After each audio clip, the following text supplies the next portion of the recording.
എന്താ ചായ കുടിക്കാത്തെ? അറിയില്ല, എന്തോ ഒരു മിസ്സിങ്. കേസൊക്കെ തെളിഞ്ഞല്ലേ, പിന്നെ എന്തൊരു മൂഡ് ഓഫ്? ആ കേസ് തന്നെ. അത് പറ്റി എന്റെ അടുത്തൂടെ പറ. ഒരു ലേഡി ഷെർലക് ഹോംസായി ഞാൻ കൂടി ചിന്തിക്കാം. ജോർജ് കുറച്ച് ബഹളമുണ്ടാക്കുന്നതല്ലാതെ ജോർജ് ആരെയും കൊല്ലുന്നതായിട്ട് ആ വീഡിയോയിൽ റെക്കോർഡ് ചെയ്തിട്ടില്ല. ജോർജ് റൂബിൻ്റെ ഫ്ലാറ്റിൽ നിന്നിറങ്ങി അയാളുടെ ഫ്ലാറ്റിലേക്ക് കയറുന്നതിന് മുമ്പ് അയാൾ ആരെയോ ചീത്ത വിളിക്കുന്നത് ആ വീഡിയോയിൽ കാണാം.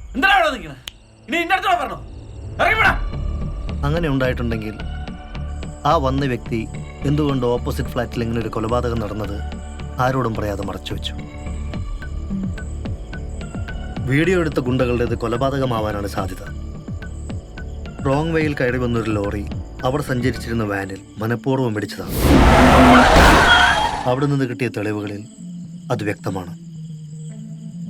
ആർക്കു വേണ്ടിയായിരിക്കും ആ ലോറി ഡ്രൈവർ അത് ചെയ്തത്?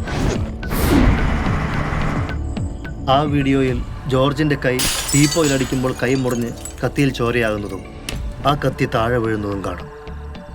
അങ്ങനെയാണെങ്കിൽ സ്നേഹയെ കൊല്ലാൻ ഉപയോഗിച്ച കത്തി അയാളുടെ കയ്യിലുണ്ടായിരുന്നതല്ല. അപ്പോൾ സ്നേഹയെ കൊന്നതാര്? സാജൻ പറയുന്നത് വെച്ച് നോക്കുമ്പോ കൊലയാളി. അതെ, കൊലയാളി ഇപ്പോഴും കാണാമറയത്ത് എവിടെയോ ഉണ്ട്.